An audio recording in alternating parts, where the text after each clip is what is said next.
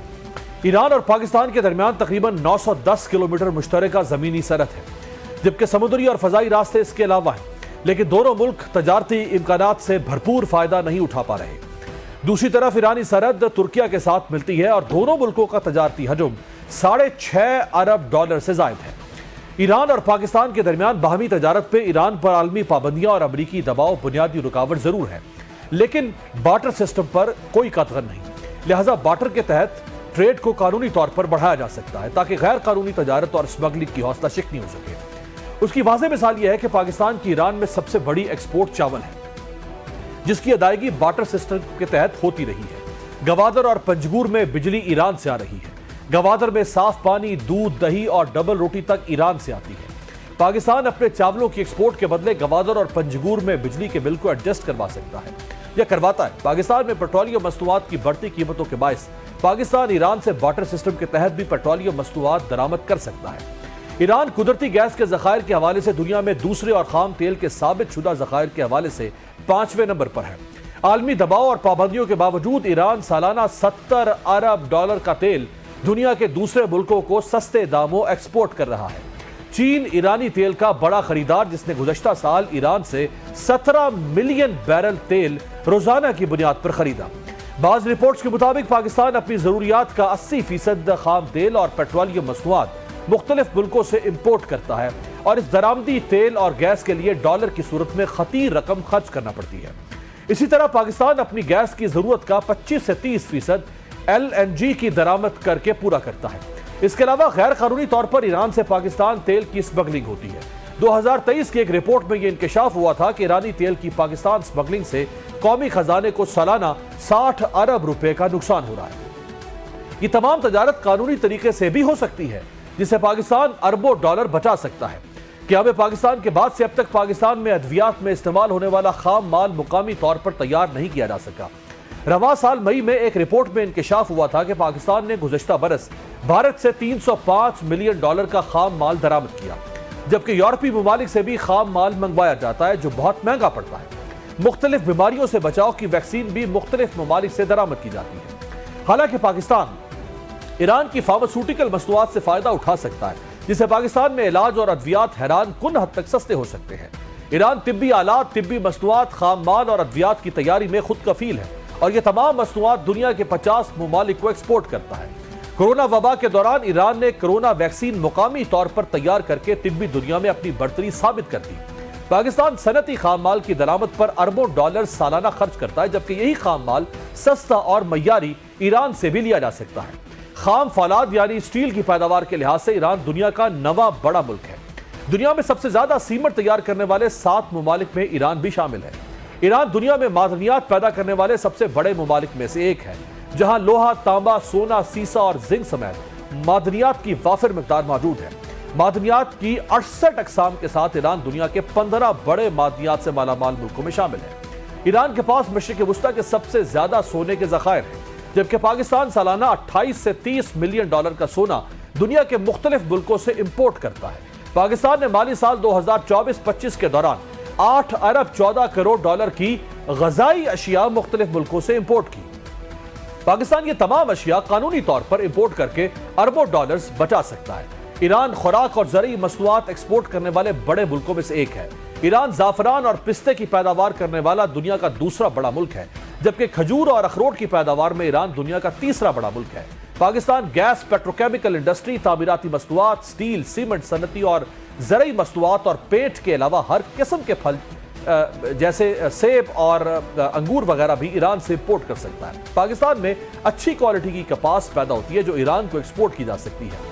اس کے علاوہ پاکستان کے ریڈی میڈ گارمنٹس بھی ایران میں خاصے مقبول ہیں۔ پاکستان چمڑے کی بھی بڑی صنعت ہے اور ان مصنوعات کی بھی ایران میں کافی مانگ ہے۔ ماہرین کا کہنا ہے کہ انڈیا ترکیہ اور چین سمیت کئی ممالک ایران سے تجارت کر رہے ہیں، حتیٰ کہ بیلجیم، فرانس اور سوئٹزرلینڈ بھی بذریعہ ترکیہ ایران سے تجارت کر رہے ہیں، لہٰذا پاکستان کو بھی اس موقع سے بھرپور فائدہ اٹھانا چاہیے۔ اس کے علاوہ پاکستان اور ایران عام سیاحت سمیت ریلیجس ٹورزم کو بھی فروغ دے سکتے ہیں، جو بہت بڑی صنعت ہے۔ ہر سال اربعین کے موقع پر پاکستان سے تقریباً 2 سے 2.5 لاکھ افراد 4 سے 4,500 بسوں کے ذریعے براستہ سڑک پاکستان سے ایران اور پھر وہاں سے عراق کا سفر کرتے ہیں۔ ان کے علاوہ بڑی تعداد میں پاکستانی زائرین پورے سال ہی ایران میں مقدس مقامات کی زیارت کے لیے جاتے ہیں۔ اسی طرح عام سیاح اور کاروباری افراد کی بڑی تعداد بھی پورے سال ایران کا سفر کرتی ہے۔ اس صنعت کو فروغ دینے کے لیے نہ صرف زمینی راستوں کو محفوظ بنانا ہوگا بلکہ بحری سفر کی سہولیات میں اضافے سے بھی معیشت کا ایک نیا باب کھل سکتا ہے۔ یہ ساری صورتحال پر بات کرنے کے لیے ہمارے ساتھ موجود ہیں ماہر بین الاقوامی امور، قائد اعظم یونیورسٹی کے پروفیسر ہیں ڈاکٹر قندیل عباس صاحب۔ بہت بہت شکریہ ڈاکٹر صاحب آپ کے وقت۔ اور ڈاکٹر صاحب، پاکستان اور ایران دونوں ممالک، ایک طرف چین تو دوسری طرف یورپ اور اسی طرح مشرق وسطیٰ تک تجارتی سرگرمیاں بڑھا سکتے ہیں۔ چین پہلے ہی ایران کو ون بیلٹ ون روڈ منصوبے سے متعلق اپنا ایک اہم اسٹریٹجک پوزیشن رکھنے والا ملک قرار دے چکا ہے۔ وجہ کیا ہے کہ پاکستان اور ایران کے معاملات معاشی طور پر اس طرح نہیں بڑھ پائے جیسے بڑھنے چاہیے تھے؟ دیکھیے، ماضی میں تو جو رکاوٹیں تھیں وہ بڑی واضح تھیں کہ اس میں سب سے اہم ترین رول جو ہے امریکن سینکشنز نے پلے کیا ہے، کیونکہ ایران میں ریولوشن کے فوری بعد سے لے کر اب تک جو امریکہ کی طرف سے پابندیاں تھیں، اس کی وجہ سے نہ صرف یہ کہ باقی دنیا کے ممالک ایران کے ساتھ بزنس نہیں کر سکے بلکہ پاکستان کو بھی پابندیوں کا سامنا رہا، اور بہت سے ایسا پوٹینشیل جو پاکستان اور ایران ایک دوسرے سے فائدہ اٹھا سکتے تھے، امریکی پابندیوں کی وجہ سے وہ فائدہ نہیں اٹھا سکے۔ لیکن ان پابندیوں کے ساتھ ساتھ کچھ پولیٹیکل ول کی بھی بات ہے، نہ پاکستان میں وہ ول نظر آئی نہ ایران میں وہ ول نظر آئی۔ یہی وجہ ہے کہ اس کے باوجود کہ باقی دنیا کے ممالک امریکی پابندیوں اور مغربی دباؤ کے باوجود ایران کے ساتھ یا ایران ان ملکوں کے ساتھ بزنس کر رہے ہیں۔ خاص طور پہ آپ مثال لے لیں انڈیا کی، تو انڈیا کا بہت بڑا ایک انویسٹمنٹ ہے ایران کے اندر، اور انڈیا نے ایک عرصے میں امریکہ سے ویور لے لیا تھا کہ استثناء، یعنی انڈیا کو مل گیا تھا کہ وہ ایران کے ساتھ بزنس کر سکتے ہیں۔ لیکن انفارچونیٹلی یہ ہوا کہ ہمارے ہاں کافی سارے جو ڈائنامکس تھے جس میں ہمارا پولیٹیکل انسٹیبلٹی اور پاکستان کی جو ترجیحات ہیں وہ خاص طور پر اہم تھیں۔ اس وجہ سے میں سمجھتا ہوں کہ پاکستان اور ایران ایک دوسرے کے پوٹینشل سے فائدہ نہیں اٹھا سکتے۔ لیکن اب جو دونوں ملکوں کو ایک فل فلیج وار کا سامنا کرنا پڑا، یعنی پاکستان پر انڈیا نے حملہ کیا اور ایران پر اسرائیل نے حملہ کیا، یہ وہ چیلنجز تھے میرا خیال ہے کہ جس نے پاکستان اور ایران کو ایک نئے شروعات کی طرف پش کر دیا ہے، اور اب دونوں ملکوں کا اعتماد ایک دوسرے کے اوپر بہت بڑھ گیا۔ اس کی وجہ یہ ہے کہ جن دو ملکوں نے ایران پہ اور پاکستان پہ اٹیک کیا ان کا آپس میں ایک کلوز الائنس ہے۔ یعنی جب انڈیا نے پاکستان پر اٹیک کیا تو جو ڈرون اور کمیونیکیشن ٹیکنالوجی یوز ہوئی وہ اسرائیلی ٹیکنالوجی تھی، اور جو ڈرون یوز ہوئے ان کو اسرائیلی آپریٹر انڈیا سے آپریٹ کر رہے تھے۔ اسی طرح جب ایران پہ اٹیک ہوا تو بڑی کلوز ہمیں کنسلٹیشن نظر آئی ہے مودی صاحب میں اور نیتن یاہو کے بیچ میں۔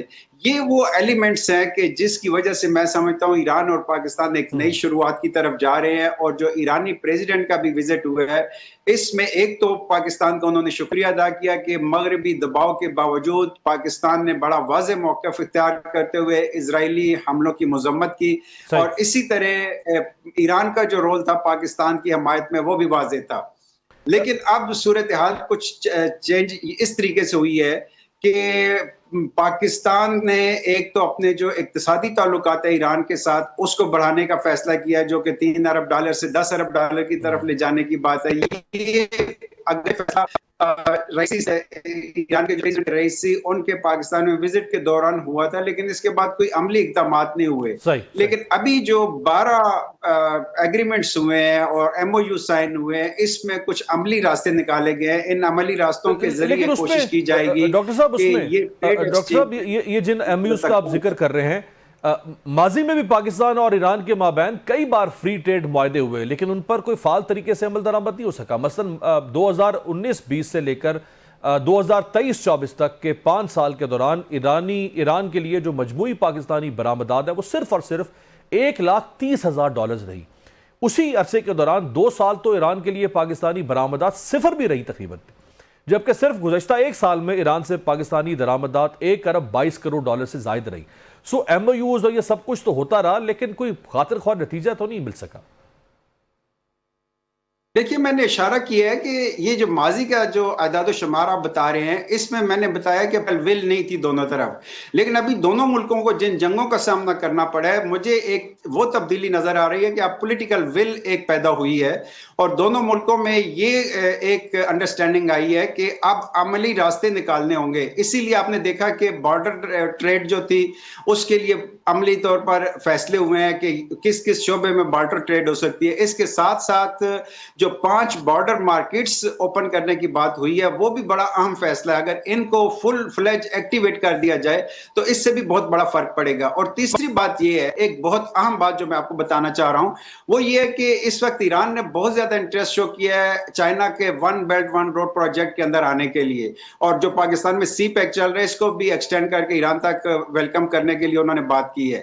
یعنی اس میں آپ یہ دیکھ لیں کہ ماضی میں پاکستان کے جو ریلیشنز تھے چائنا کے ساتھ، پاکستان کے اوپر بہت زیادہ دباؤ رہا، امریکی مخالفت بھی رہی، لیکن ہم نے اپنے نیشنل انٹرسٹ میں چائنا کے ساتھ جو ریلیشن بنائے، اس میں امریکی دباؤ یا مغربی دباؤ کو قبول نہیں کیا۔ اب جو چینج آئے گی نیئر فیوچر میں اور آنی چاہیے، وہ پولیٹیکل ول میں یہ ہوگا کہ ایران بھی اس میں انکلوڈ ہو جائے گا جو پاکستان کا نیشنل انٹرسٹ ہے۔ یعنی اس ریڈ لائن کو بھی ہم امریکہ کو اور مغربی ممالک کو کنوے کریں گے کہ پاکستان کو انرجی کرائسس کی وجہ سے سوشل اور پولیٹیکل انریسٹ کا سامنا ہے۔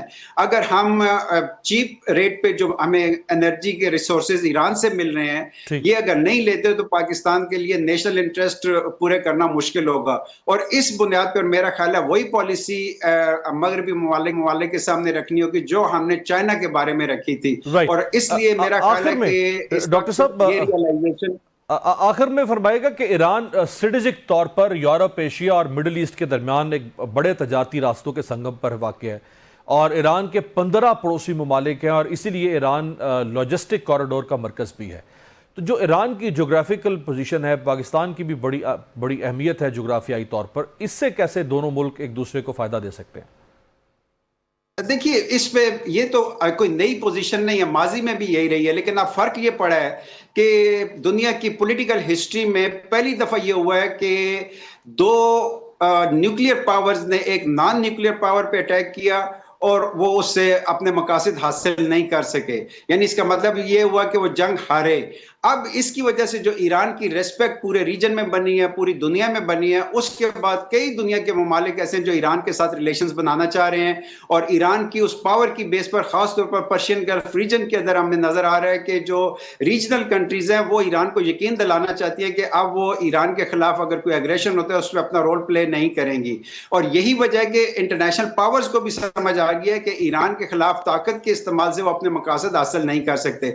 یہ وہ چیز ہوگی کہ جس کی وجہ سے عالمی طاقتوں پر ایک دباؤ آئے گا کہ ایران کو آئسولیٹ رکھنے کی بجائے اب مین اسٹریم ریجنل اور انٹرنیشنل پولیٹکس کے اندر ایران کو لایا جائے اور پھر گیو اینڈ ٹیک کیا جائے۔ تب ایران کو بہت سی چیزوں پہ انٹرنیشنل لا کے مطابق ایک انٹرنیشنل جو پروسیس ہے اس کے اندر شامل کیا جا سکتا ہے۔ یہ وہ چیز ہوگی کہ میرا خیال ہے جو ایران کی جیو پولیٹیکل امپورٹنس ہے اس کو میچور کرنے میں بیسک رول پلے کرے گی۔ بہت بہت شکریہ جناب ڈاکٹر فناس صاحب ہمارے ساتھ تھے۔ پروگرام میں آج تک اتنا ہی، آپ سے ملاقات ہوگی کل۔ دیکھتے رہیے گا جمہوریت۔